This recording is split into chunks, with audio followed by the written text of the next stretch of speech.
Hello मेरे प्यारे बच्चों। तो देखिए आप लोगों के लिए लेकर आए हैं लेक्चर नंबर 27 इस physics crash course mission board परीक्षा 2024 के क्रम को आगे बढ़ाते हुए। तो पहले दिखाते हैं आपको रिकेप। लेक्चर नंबर 26 में आपने सीखा था एम्पियर का नियम। एम्पियर का नियम बेटा सिंपल ये है कि कोई भी जो है आपका लूप है, बंद लूप है, इसमें कोई भी सा करंट है इसके अंदर जो है, तो उस जो है बंद लूप का अगर हम जो है चुंबकीय क्षेत्र का रेखीय समाकलन कर लेंगे तो वो म्यू नॉट टाइम्स जो मतलब करंट एनक्लोजिंग दैट लूप होगा। उस लूप के अंदर जो भी विद्युत धारा है उसका म्यू नॉट टाइम्स होगा, जहां म्यू नॉट हमने कहा था ये सब जो है चुंबकशीलता है, निर्वात की चुंबकशीलता है 4 pi into 10⁻⁷ weber per ampere metre, इसका ऐसा ही मात्रक था। तो ये जो है बेसिकली ये डॉट है प्रोडक्ट, तो ए डॉट बी क्या होता है, ए बी कॉस थीटा, तो B D L cos theta equal to mu naught I E. तो हमें जो बी और डी एल के बीच का थीटा मालूम हो जाए और यहाँ पे हम बी को रखते हैं यूनिफॉर्म मैग्नेटिक फील्ड। ओके बेटा, एक जो समान चुंबकीय क्षेत्र तो म्यू नॉट आई। तो इसका अगर प्रूफ देखें तो कोई भी एक जो सर्कुलर लूप लिया आपने, मान लीजिए ये सा लूप है और इसके अंदर देखा कि विद्युत धारा आई बह रही है, तो हमें जो है मान लीजिए इस एम्पियर्स लॉ को जो है करना है, प्रूफ करना है। तो पहले मुझे B dot D L calculate करना है। मान लीजिए यहां से परपेंडिकुलर डिस्टेंस आर पे कोई मैंने एक जो लिया आर्क लिया डी एल, तो डी एल और बी का डायरेक्शन देखा सेम है, बी जो है इस पॉइंट पे जो है स्पर्शी होगी, टेंजेंशियल होगी, तो B dot D L equal to B D L cos 0 हो गया, बी कांस्टेंट है बाहर आ गया, कॉस 0 की वैल्यू आजकल 1 हो रही है, और डी एल ये सब पूरे जो है इस लूप की परिधि होगी, तो 2 पाई आर, तो ये सब कैंसिल आउट किया तो म्यू नॉट आई ही आ गया। इसका मीन्स ये हो गया, प्रूफ हो गया। तो बेटा देखो यहाँ पे बी का वैल्यू जो है यूनिफॉर्म है, ठीक है, आई की वैल्यू आपको मालूम रहेगी, बी का वैल्यू अगर मालूम नहीं है तो डिफरेंट सिस्टम के लिए हम बी का वैल्यू कैलकुलेट कर सकते हैं, यही एम्पियर के नियम का एप्लीकेशन है। तो आज का टॉपिक बहुत महत्वपूर्ण है लेक्चर नंबर 27 का, जिसका नाम है एम्पियर के नियम के अनुप्रयोग। हेडिंग डालो बेटा, सभी लोग पेपर पेन लेके बैठे हैं, तभी आपकी जो है फिजिक्स समझ में आ सकती है। बिना पेपर पेन की सहायता से फिजिक्स को समझना थोड़ा मुश्किल है, ठीक है बेटा। एग्जाम में आपको लिख के आनी है चीजें, इसीलिए हेडिंग डालेंगे एम्पियर के नियम के अनुप्रयोग। देखिए ठंड जो बहुत है, लेकिन फिर भी आप अपनी पढ़ाई को जारी रखें। आप भले जो ब्लैंकेट में बैठ के पढ़ें, लेकिन पढ़ें तो है ना। तो देखिए, तो इसके दो जो है अनुप्रयोग आप लोगों के कोर्स में हैं। तो पहला अनुप्रयोग क्या है, क्या बेटा, अनंत लंबाई के धारावाही तार भी क्या, सीधा तार, धारावाही सीधे, है ना, पढ़ने में आ रहा बेटा, सीधे तार के कारण आवाज भी आ रही है ना, चुंबकीय क्षेत्र। इसे हमें एम्पियर के लॉ का इस्तेमाल करके प्रूव करना है, वो मतलब चुंबकीय क्षेत्र की वैल्यू लेके आनी। मान लीजिए ये कोई सीधा तार है, ये सब अनंत लंबाई का है, अनंत लंबाई का इसीलिए क्योंकि एंड के सिरों वाला इफेक्ट खत्म किया जा सके, मैग्नेटिक फील्ड को मुझे जो है यूनिफॉर्म रखना है। तो मान लीजिए इसमें कोई भी इलेक्ट्रिक करंट आई फ्लो हो रहा है, इससे परपेंडिकुलर डिस्टेंस आर पे कोई एक पॉइंट पी है जिसपे मुझे जो है चुंबकीय क्षेत्र की तीव्रता कैलकुलेट करनी है। सिंपल सा बिल्कुल। अब देखो बेटा, इस पॉइंट पी सबसे पहला स्टेप 1 आप सीखिए। स्टेप 1 में क्या है, जैसे आपने गॉस के नियम में गॉसियन पृष्ठ खींचा, उसी टाइप से आप इस पी को पास होते हुए एक एम्पीरियन लूप आपको ड्रॉ करना है बेटा। एम्पीरियन लूप कैसा रहेगा, इसका सर्कुलर लूप रहेगा, है ना, जिसके लिए आर की वैल्यू क्या रहेगी, आर की वैल्यू समान रहेगी। आर की वैल्यू समान रहेगी तो जो है मैग्नेटिक फील्ड की वैल्यू भी समान रहेगी। अब देखिए तो जो है बी डॉट डी एल की वैल्यू म्यू नॉट आई होती है। एम्पियर का लॉ क्या है, B dot D L equal to mu naught I. इसमें इसके अंदर इलेक्ट्रिक करंट आई है। ठीक है बेटा। अब देखिए, अब जो है मुझे बी का वैल्यू कैलकुलेट करना है। तो पहले B dot D L calculate करते हैं। बी डॉट डी एल क्या होता है बेटा? B D L cos theta. अब देखो यहां जो है मान लीजिए इस पॉइंट पे एक ले लीजिए डी एल। तो डी एल अगर ऐसी है ये जो है, तो डी एल का डायरेक्शन ऐसे, और जो यहीं पे बी का भी डायरेक्शन इसके टेंजेंशियल। तो बी डी एल की वैल्यू, बी और डी एल के बीच में एंगल 0 आ गया। तो क्या हो गया बेटा? B D L cos 0। Cos 0 क्या हो रहा है? 1 हो रहा है। तो बी इंटू डी एल का इंटीग्रल आ गया। ये साहब जो बी डी एल ना कैलकुलेट किया आपने। अब बी डी एल का वैल्यू आपको मालूम है, एम के एम से क्या होता है? म्यू नॉट इंटू आई, है ना। तो म्यू नॉट इंटू आई। तो देखो बेटा बी तो क्या है? कांस्टेंट। अब डी एल का इंटीग्रल क्या हो गया? 2 pi R equal to mu naught into I. तो यहां से बी का वैल्यू क्या हो गया बेटा? Mu naught I over 2 pi R. ये मैग्नेटिक फील्ड का जो है वैल्यू आ गया। देखो यहां से भी ऑस्टेड साहब का प्रैक्टिकल वाला जो है रूल वेरीफाई हो रहा है। V डायरेक्ट टू आई और इनवर्स प्रोपोर्शनल टू आई। ठीक है। बहुत सारे लोग इसे इस टाइप से रखते हैं याद, क्योंकि देखो बेटा म्यू नॉट 4 पाई की वैल्यू मुझे डायरेक्ट मालूम है, तो यहाँ पर 2 का मल्टीप्लाई कर देंगे तो 2i ओवर आर। मैं इस सूत्र का यूज करूंगा, क्योंकि मैं म्यू नॉट ओवर 4 पाई से छेड़ना नहीं चाहता। म्यू नॉट ओवर 4 पाई को हमेशा मेंटेन करना चाहता हूँ। तो b equal to mu naught over 4 pi 2i over R. ठीक है। तो ये आ गया बेटा। ये सब एग्जाम में आता है, बहुत इंपॉर्टेंट है, मोस्ट इंपॉर्टेंट। अब देखिए, इसके बाद ये सीखना है आपको कि इस जो है चालक के ड्यू टू जो है इस पॉइंट पी पर मैग्नेटिक फील्ड का डायरेक्शन क्या होगा। तो ये हम जो है बायो सावर्ट के नियम में भी आप लोगों को बता चुके हैं बेटा, छाप लिया होगा। तो उसमें क्या है, आप जो है सीधे हाथ के अंगूठे को करंट की डायरेक्शन में रख रखिए। उसके बाद जो फिंगर्स का मोशन है ये कहाँ जा रहा है? अंदर की ओर जा रहा है। That will give the direction of magnetic field. तो यहाँ पे मैग्नेटिक फील्ड का डायरेक्शन क्या रहेगा? इनवर्ट रहेगा। ठीक है बेटा। तो जो कोई भी सीधा जैसा तार है उसके ड्यू टू अगर हम जो है चुंबकीय क्षेत्र रेखाएं खींचेंगे तो ये सब इस टाइप से सर्कुलर आएंगी जो है, और उनका सेंटर जो इस वायर पे होगा। तो इस टाइप से जो है कोसेंट्रिक सर्कल्स आएंगे, जिनके सेंटर जो इस वायर पे रहेंगे तो वो चुंबकीय क्षेत्र रेखाएं रहेंगी। ठीक है बेटा। तो ये बात यहां तक आपकी पूरी होगी। अब इसी में अगर आप एक नोट जो सा करना चाहें, देखो बेटा ये इनफाइनाइट वायर है। ठीक है। एक जो है अगर कभी कोई प्रॉब्लम आ रही है इस टाइप से कि मान लीजिए नोट में ये मैं लिखूंगा ऐसे, मान लीजिए कोई भी फाइनाइट वायर है बेटा, इसकी लेंथ अब जो है एक फाइनाइट लेंथ है, मान लीजिए L है। अब यहाँ पे कोई एक पॉइंट P है ना, मान लीजिए इसमें विद्युत धारा बह रही आई। तो आप देखो यहाँ से इस P पे कितना एंगल फॉर्म हो रहा है, मान लीजिए φ1। यहाँ से देखो इस पॉइंट P पे कितना एंगल फॉर्म हो रहा है, ये कोई डिस्टेंस r है।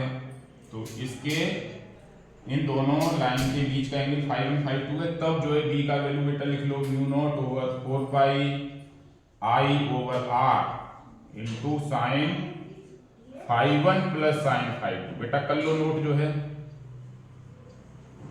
ये। अब यहीं से जो है इनफाइनाइट वायर के लिए आ सकता है। मान लीजिए जो है कोई जो अनंत लंबाई का वायर था,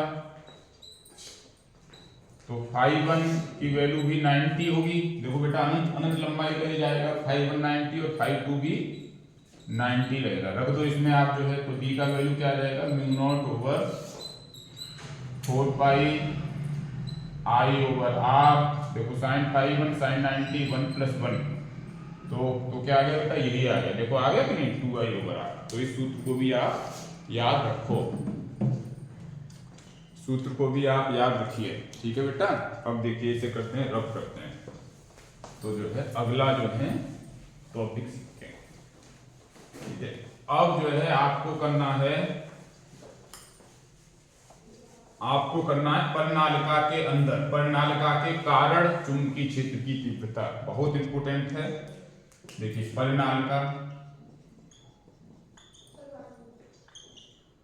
परिनालिका को बोलते हैं बेटा सोलेनॉइड। आप जो है इसको इस टाइप से फील कीजिए कि जैसे आपने संधारित्र सीखा। संधारित्र में क्या होता है, संधारित्र में विद्युत ऊर्जा को स्टोर करने का काम होता है। संधारित्र जो है विद्युत ऊर्जा को संचित करने के काम में आता है। उसी प्रकार से आप याद रखो परिनालिका, कोई भी कुंडली या कोई भी जो है इस टाइप से जो है परिनालिका है, सोलेनॉइड है, वो जो है चुंबकीय ऊर्जा को स्टोर करने के काम में आता है। नेक्स्ट जो चैप्टर जब हम आपको बताएंगे इलेक्ट्रोमैग्नेटिक इंडक्शन विद्युत चुंबकीय प्रेरण, तो वहां हम इसका सूत्र भी स्थापित करेंगे कि एक सोलेनॉइड के अंदर कितनी जो है चुंबकीय ऊर्जा संचित हो सकती है और उसका क्या चुंबकीय ऊर्जा घनत्व होगा। ठीक है, फॉर टाइम बीइंग आप सीखो बेटा सोलेनॉइड क्या है। बेसिकली सोलेनॉइड जो है इंसुलेटेड टर्न है। इंसुलेटेड टर्न का जो है क्लोजली स्पेस इंसुलेटेड टर्न जो है पास रखे हुए हैं। इन्हीं इसी जो है संयोजन को हम जो है क्या बोलते हैं बेटा, सोलेनॉइड। तो क्लोजली स्पेस एक टाइप से स्प्रिंग आप है ना, देख लो बस। स्प्रिंग में क्या है, इंसुलेटेड टर्न नहीं है। ये सब इंसुलेटेड टर्न होंगे, सभी जो है इक्वल रेडियस के रहेंगे, पास रहेंगे। बहुत सारे टर्न होते हैं ये जो है। आइडियल केस में ये जो बहुत लंबा जो है वायर होगा, बहुत जो लंबाई इसकी बहुत ज्यादा है। मान लीजिए इसका जो है ना रेडियस मान लीजिए r है और इसकी लंबाई l है। तो अगर ये आदर्श होगा तो इस l की वैल्यू इस r के कंपैरिजन में बहुत ज्यादा होनी चाहिए। तो क्या बेटा, ये जो है basically closely spaced insulated turn का जो है हेलिकल फॉर्म में जो है ये क्या है, एक जो मतलब अरेंजमेंट है ना। इसमें कोई भी सब विद्युत है ना, विद्युत धारा बहा दी जाएगी। मान लीजिए ये ऐसे है, बैटरी पॉजिटिव नेगेटिव, ठीक है, ये सब विद्युत धारा इसमें बहेगी इस टाइप से। ठीक है, यहाँ से कहीं ये जो है ये यहाँ से विद्युत धारा ऐसे आ जाएगी। तो जो है अब कहते हैं कि साहब जो है अगर मान लीजिए इससे जो है साधना है, ये सब अभी जो है ना, तो साधन है। तो साधने के लिए इसके साथ अंदर कोई भी आप जो है इसके कोई भी आप क्या ले लेंगे, कोई भी एक जो है कागज या फिर गत्ते का कोई जो है टुकड़ा लेके उसके ऊपर आप इसे रैप जो है कर सकते हैं। ठीक है, तो बेसिकली जो है इसे क्या बोलेंगे, ये जो है गत्ते का टुकड़ा या कागज का जो भी है टुकड़ा, वो इसको जो है साधने के लिए है। तो इससे बेटा सोलेनॉइड बोलेंगे। अब ये देखते हैं कि सर सोलेनॉइड को हम पढ़ क्यों रहे हैं। अगर इसमें सब मान लीजिए कोई भी विद्युत धारा प्रवाहित करें, उसके बाद इसे अगर जो है फ्रीली सस्पेंड कर दें, तो ये भी जो है नॉर्थ साउथ डायरेक्शन में हमेशा स्टे करता है। तो इसका मीन्स ये है कि ये भी एक मैग्नेट, एक चुंबक की भांति व्यवहार कर रहा है और हमें इसके अंदर का चुंबकीय क्षेत्र कैलकुलेट करना है। तो बेटा देखो इसे में जो है ना बना देता हूं और थोड़ा अच्छे टाइप से। मान लीजिए ये जो है एक कोई जो है गत्ते का जो है पेपर का है ना टुकड़ा लिया। अब इस पे ये जो है सर्कुलर टर्न के फॉर्म में हमने पास जो है सर्कुलर टर्न जो है बहुत सारे इसमें जो है ना कर दिए हैं। और ये बेटा जो है विद्युत धारा की डायरेक्शन है। ठीक है, यहाँ से मैं ऐसे सारे कनेक्ट करके लेके आ रहा हूँ किसी बैटरी से, मान लीजिए कुंजी है। ठीक है, इस तरफ से अब देखो ये जो है विद्युत धारा यहाँ से अंदर जा रही है, यहाँ से बाहर आ रही है, अंदर जा रही है, बाहर आ रही है, अंदर जा रही है, बाहर आ रही है, अंदर जा रही है, बाहर आ रही है। तो बहुत सारे सर्कुलर टर्न है बेटा।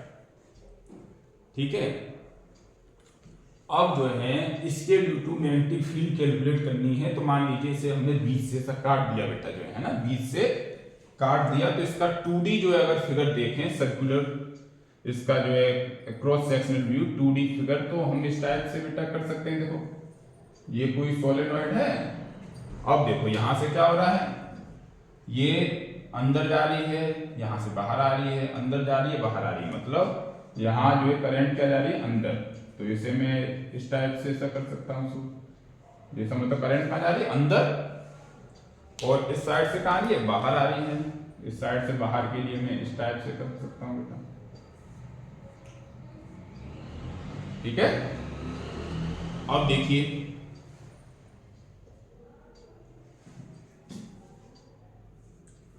अब जो है अगर यहां से हम देखें बेटा तो जो है मैग्नेटिक फील्ड का डायरेक्शन इस साइड में आएगा, मैग्नेटिक फील्ड लाइन का डायरेक्शन, इसके अंदर जो है मैग्नेटिक फील्ड लाइन लगभग जो है एक दूसरे के पैरेलल होंगे और यहां आके थोड़ा सा डिस्टर्ब हो जाएंगे, थोड़ा सा इस टाइप से, ठीक है। मैग्नेटिक फील्ड लाइन ऐसी होंगी इसके अंदर जो है ना। इसके देखो बाहर देखो, बाहर देखिए मैग्नेटिक फील्ड लाइन कैसी होंगी,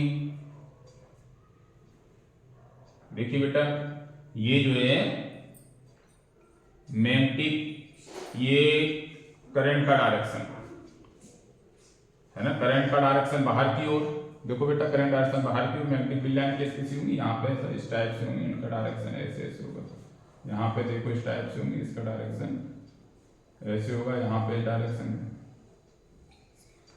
ऐसे होगा, यहाँ पे आप देखो, यहाँ पे है ना, ये सब जो है ये तो बाहर की ओर था, ये सब अंदर की ओर है, तो कैसे होगा बेटा ऐसे ऐसे होगा, है ना। होप आप लोगों को समझ में आ रहा होगा बेटा, आ रहा है कि नहीं। ये सब अंदर की ओर राइट हैंड रूल का इस्तेमाल करो, ये सब अंदर की ओर तो ऐसे ऐसे जाएंगी, ये सब बाहर की ओर तो ऐसे ऐसे जाएंगी, और सर यहाँ जो है ये देखो ऐसे है कॉइल, ऐसे जा रही है अंदर से बाहर, तो ये सब इस डायरेक्शन में मैग्नेटिक फील्ड का डायरेक्शन। अब एक बात आप कीजिए नोट जो है इसे हटा देते हैं, तो मुझे बेटा कैलकुलेट करना है इस सोलेनॉइड के ड्यू टू मैग्नेटिक फील्ड, है ना, मैग्नेटिक फील्ड ड्यू टू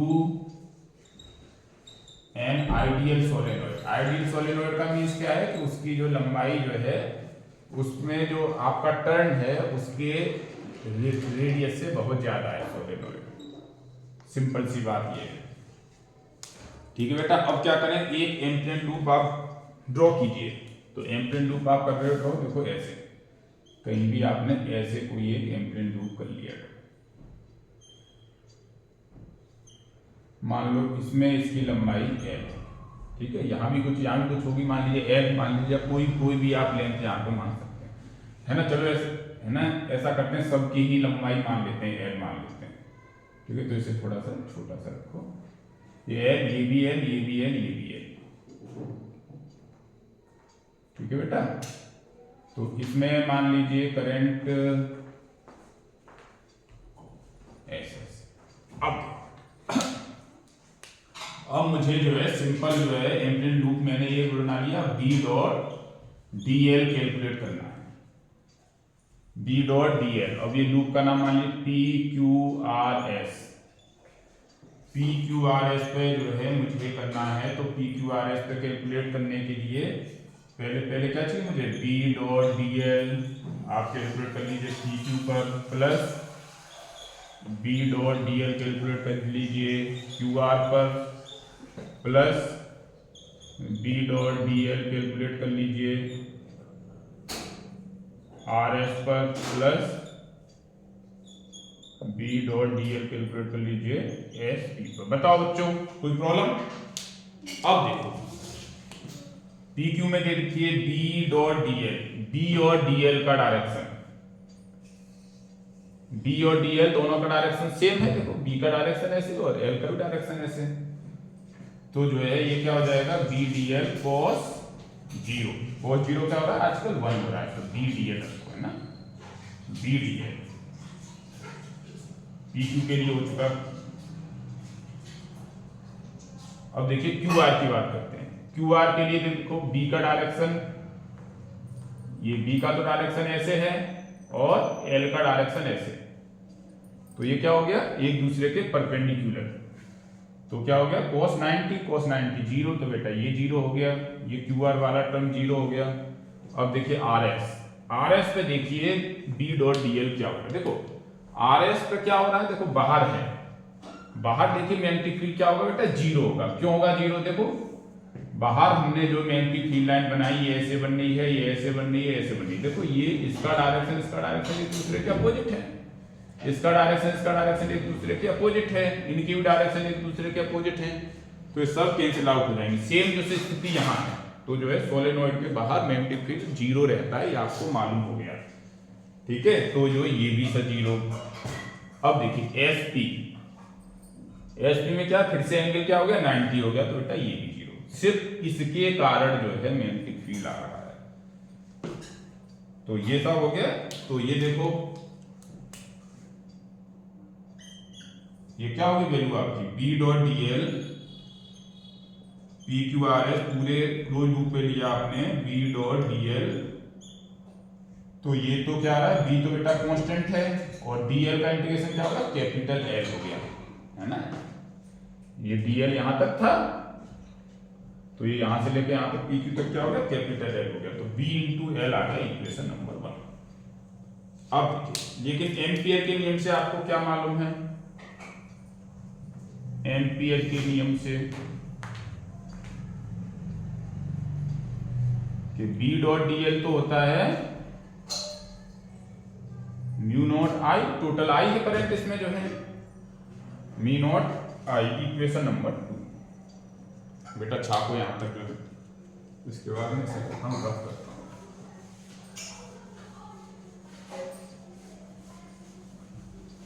ये डायग्राम बहुत ज्यादा जरूरी है।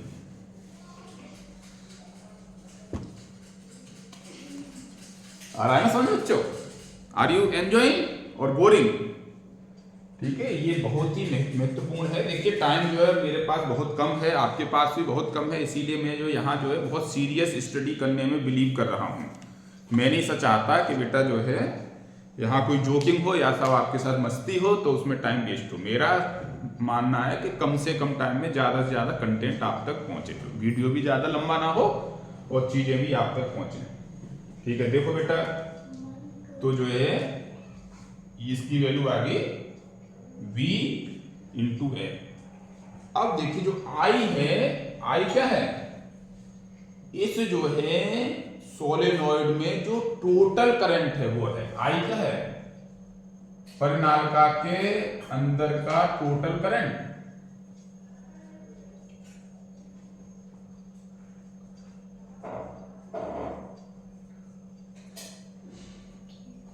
कुल विद्युत धारा, तो एक जो है टर्न में आई है, लेकिन ऐसे तो बहुत सारे टर्न हैं, तो वही मतलब कितने कितने कितने टर्न हैं। मान लीजिए जो है ना, इकाई लंबाई के लिए,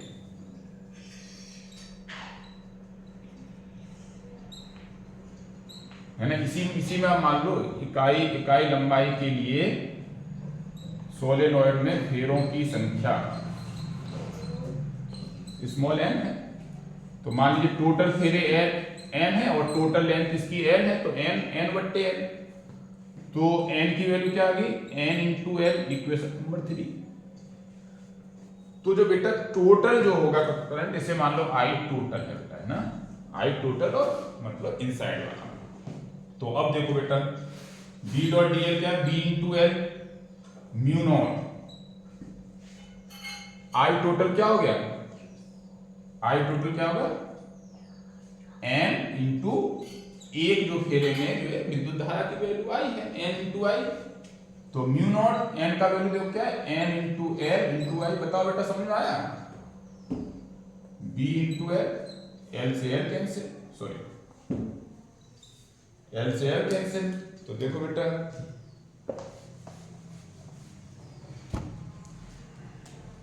तो क्या है बी की वैल्यू, म्यू नॉट एन आई, ये सूत्र आ गया। यहां भी बी डायरेक्ट इक्वल टू आई पे हो रहा है depend, number of turn per unit length पे हो रहा है डिपेंड, और म्यू नॉट पे डिपेंड हो रहा है, मतलब उसके अंदर जो है मीडियम क्या है, उसके अंदर अगर वायु है या फिर वैक्यूम है तब ये है सूत्र। अगर वायु नहीं है तब देखो, तो बेटा ये आपने सीखा बी का वैल्यू क्या आएगा, म्यू नॉट एन आई। ये सब एग्जाम में जो है प्रूव करने के लिए आता है, तो बिल्कुल आसान सा हो गया, बच्चा क्लास का हो गया ना। अब देखो इसे मैं हटा देता हूं।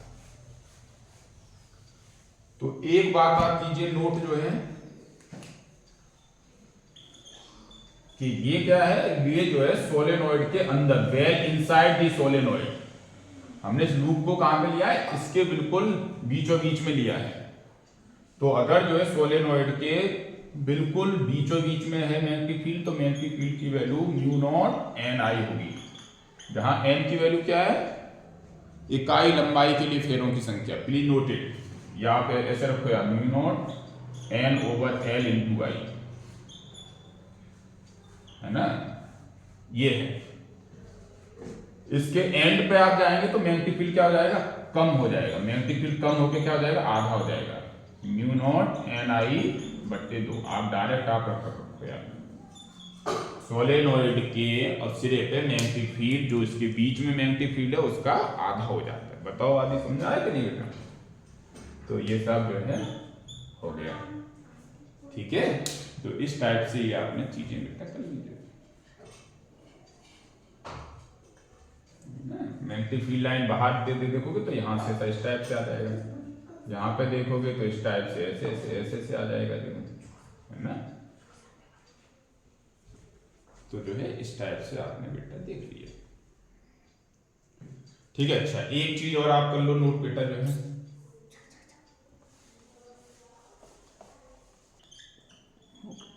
एक बेटा सीख लीजिए आप नोट जो है, इसमें आपको ये जानना है कि एम्पियर्स लॉ जो है कहां इस्तेमाल किया जा सकता है। तो एम्पियर्स लॉ इस्तेमाल करने की यूजफुल जो है केसेस, यूजफुल सिचुएशन कहां है। देखो ये एम्पियर लॉ क्या है बेटा, हर जगह के लिए ट्रू है। एम्पियर लॉ जो है सब केसेस के लिए ट्रू है, लेकिन जो है यूजफुल केसेस, जहां जो है परिमित आकार के जो लूप होंगे वहां जो है यूजफुल किस टाइप से होगा। तो उसमें लिखा हुआ है कि बी जो है क्या हो, बी जो है स्पर्शी हो, टेंजेंशियल हो एंड नॉन जीरो, है ना। टेंजेंशियल होगा, यूनिफॉर्म तो होगा ही, टेंजेंशियल होगा एंड नॉन जीरो, ठीक है। स्पर्शी होगा और नॉन जीरो होगा, है ना किसके, उस जो है डीएल के। तो जो बेटा बी डॉट डीएल ये लूप है उसके, तो बी डॉट डीएल क्या आ जाएगा, बी डीएल कॉस जीरो। तो कॉस जीरो की वैल्यू सिंपल बी डीएल आ जाएगी, ठीक है। तो एक तो यहां है, दूसरा क्या है, बी जो है नॉर्मल रहे, है ना, लंबवत रहे डीएल के। तो यहाँ पे क्या आ जाएगा, cos 90, तो बी डीएल जीरो हो सकता है, वहां पे अप्लाई हो जाएगा। तीसरा क्या है, बी जो है बेनिसिज, मतलब बी जो है खत्म ही हो जाए, तो बी जो खत्म होगा तो फिर से बी डॉट डीएल क्या आ जाएगा, जीरो आ जाएगा। तो ये जो है यूजफुल केसेज हैं, ऐसा नहीं है कि सारे एम्पियर लॉ इस्तेमाल करने के लिए ये तीन कंडीशन होगी तभी एम्पियर लॉ इस्तेमाल होगा। आपके एनसीईआरटी बुक में इसी टाइप से लिखा हुआ है, ये तीनों जो है लूप जो है, ये तीनों कंडीशन में से कोई एक कंडीशन होगी तभी जो है एम्पियर का नियम इस्तेमाल होगा। लेकिन ऐसा नहीं है, एम्पियर का नियम तो हर एक जगह इस्तेमाल हो रहा है, लेकिन ये जो है वो यूजफुल केसेज हैं जहां जो है सबसे अच्छे से इस्तेमाल हो रहा है, ठीक है बेटा। तो होप ये आप लोगों के अच्छे से गेट हुआ होगा, अच्छे से ये एम्पियर के नियम और एम्पियर का नियम क्या होता है, एम्पियर का क्या प्रूफ है, और एम्पियर के नियम के आपने दो अनुप्रयोग सीखे। एग्जाम के लिए बहुत महत्वपूर्ण है, एग्जाम में बायो सावर्ट लॉ और एम्पियर का नियम यही महत्वपूर्ण है। तो ठीक है बच्चों, थैंक यू वेरी मच।